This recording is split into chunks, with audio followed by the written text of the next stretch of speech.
Hello students, welcome back to My Study Room YouTube channel.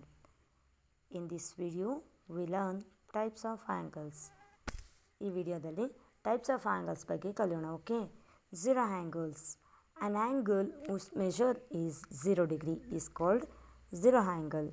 ಅಂದರೆ ಒಂದು ಆ್ಯಂಗಲ್ದು degree 0 ಇರುತ್ತೆ. ಅಂಥ ಆ್ಯಂಗಲ್ನ ಝೀರೋ ಆ್ಯಂಗಲ್ ಮೀನ್ಸ್ ಒಂದು ಸ್ಟ್ರೇಟ್ ಲೈನ್ ಇರುತ್ತೆ, ಅದನ್ನು ಝೀರೋ ಆ್ಯಂಗಲ್ ಅಂತ ಕರಿತೀವಿ. Next, acute angle. An angle whose measure is less than 90 degree. ಒಂದು ಆ್ಯಂಗಲ್ದು degree less than 90 greater than 0 ಇದ್ದರೆ ಅದನ್ನು acute angle. Next, right angle. An angle whose measure is exactly 90 degree. ಅಂದರೆ 90 degree measurement ಇರೋ ಆ್ಯಂಗಲ್ಸ್ನ right angle ಅಂತ ಕರಿತೀವಿ. Okay, next, obtuse angle. An angle whose measure is more than 90 degree and less than 180 degree. obtuse angle ಅಂದರೆ ಅದರ 90 ಡಿಗ್ರಿಗಿನ ಜಾಸ್ತಿ ಇರಬೇಕು, 180 ಡಿಗ್ರಿಗಿನ ಕಡಿಮೆ ಇರಬೇಕು. ಅಕ್ಯೂಟ್ ಆ್ಯಂಗಲಲ್ಲಿ 0ಗಿನ ಜಾಸ್ತಿ 90 ಡಿಗ್ರಿಗಿನ ಕಡಿಮೆ ಇದ್ರದು ಅಕ್ಯೂಟ್ ಆ್ಯಂಗಲ್. ರೈಟ್ ಆ್ಯಂಗಲ್ ಅಂದರೆ ಎಕ್ಸಾಕ್ಟ್ 90 ಡಿಗ್ರಿ. obtuse ಆ್ಯಂಗಲ್ ಅಂದರೆ 90ಗಿನ ಜಾಸ್ತಿ 180ಗಿನ ಕಡಿಮೆ. Okay, next, straight angle.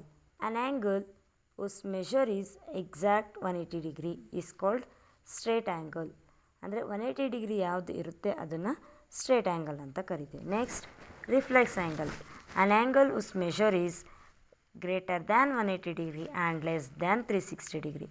180ಗಿನ ಜಾಸ್ತಿ 360ನ ಕಡಿಮೆ ಇರೋ ಆ್ಯಂಗಲ್ಸ್ನ ರಿಫ್ಲೆಕ್ಸ್ ಆ್ಯಂಗಲ್ ಅಂತ ಹೇಳ್ತೀವಿ. Okay, next, complete angle. An angle whose measure is exact 360 degree. 360 degree ಎಕ್ಸಾಕ್ಟಾಗಿ ಯಾವುದಿರುತ್ತೋ ಅದನ್ನು ಕಂಪ್ಲೀಟ್ ಆ್ಯಂಗಲ್ ಅಂತ ಕರಿತೀವಿ. Okay, next, shall we start? Self practice 2E. First one, think and answer. ಒಂದಷ್ಟು ಪಿಕ್ಚರ್ಸ್ನ ಕೊಟ್ಟಿದ್ದಾರೆ, ಆ ಪಿಕ್ಚರ್ಸ್ನ ನೋಡಿ ಅಲ್ಲಿ ಆ್ಯರೋ ಮಾರ್ಕ್ ಮಾಡಿದ್ದಾರೆ.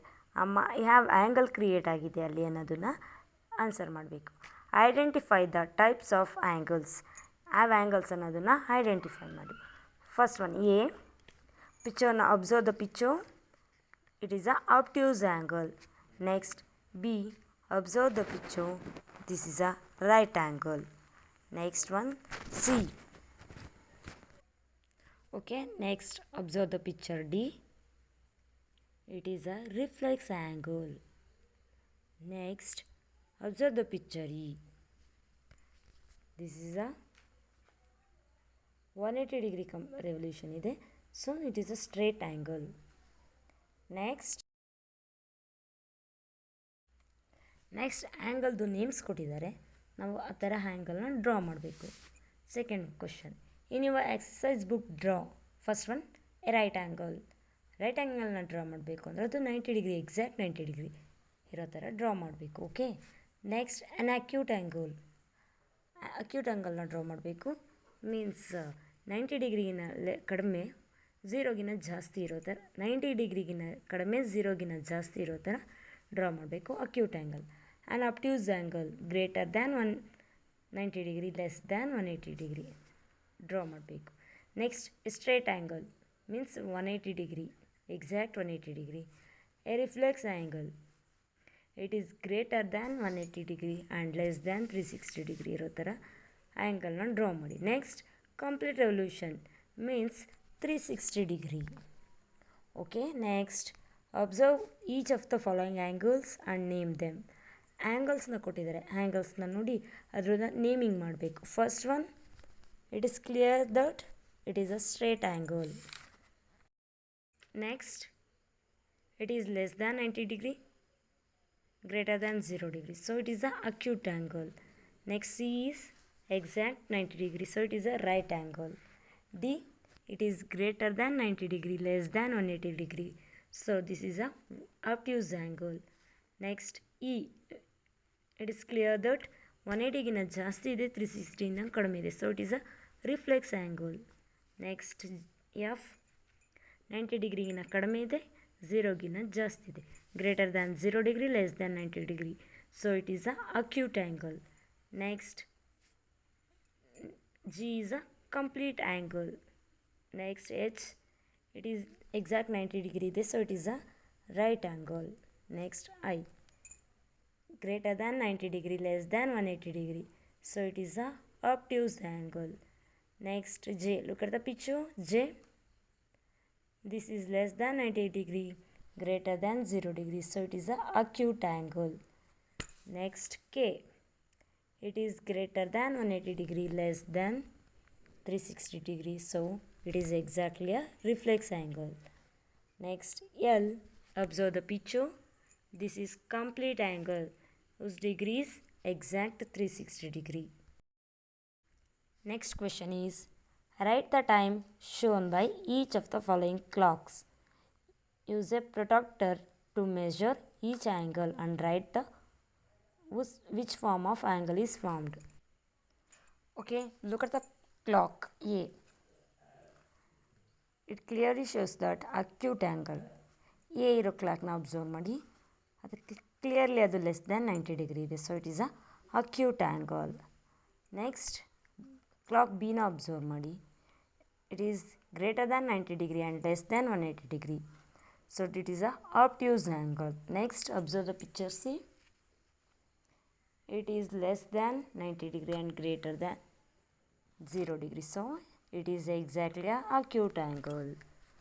Okay, next question is, state the type of angles formed by the minute and hour hand.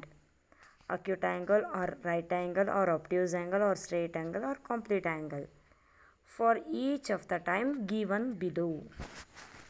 Okay, first one 4 o'clock. 4 o'clock means minute and 12 ಅಲ್ಲಿರುತ್ತೆ, hour and 4 ಹತ್ರ ಇರುತ್ತೆ, so it is a obtuse angle. Next B 3.5 AM means minute and 5 ಹತ್ರ ಇರುತ್ತೆ, hour and 3 ಹತ್ರ ಇರುತ್ತೆ, so it is a acute angle. Next 4:30, in 4:30 minute and 6 ಇರುತ್ತೆ, hour and 4 ಹತ್ರ ಇರುತ್ತೆ, so it is a acute angle. Next 6 o'clock means hour and 6 ಹತ್ರ ಇರುತ್ತೆ, minute and 12 ಹತ್ರ ಇರುತ್ತೆ, it is a straight angle. Next 2:35 means hour and 2 ಹತ್ರ ಇರುತ್ತೆ, minute and 7 ಹತ್ರ ಇರುತ್ತೆ, so it is clearly obtuse angle. Okay, next 7:55 hour and 7 ಹತ್ರ ಇರುತ್ತೆ, ಮಿನಿಟ್ ಆ್ಯಂಡ್ 11 ಹತ್ರ ಇರುತ್ತೆ, it is clearly acute angle. Next 11 o'clock hour and 11 ಹತ್ರ ಇರುತ್ತೆ, ನೆಕ್ಸ್ಟ್ ಮಿನಿಟ್ ಆ್ಯಂಡ್ 12 ಹತ್ರ ಇರುತ್ತೆ, it is clearly a acute angle. Next 12 o'clock both hour and 1 minute and 12 ಹತ್ರ ಇರುತ್ತೆ, so it is complete revolution, complete angle. Next 12 minute fast 5 means 5 o'clock 20 minutes, hour and 5 minute and 4, so it is a acute angle. Next 5:10 hour and 5 ಹತ್ರ ಇರುತ್ತೆ, minute and 10 ಹತ್ರ ಇರುತ್ತೆ, so it is a right angle form ಆಗುತ್ತೆ. Okay students, ಅರ್ಥ ಆಗಿದೆ ಅಂತ ಅನ್ಕೋತೀನಿ. Okay, thank you, bye bye.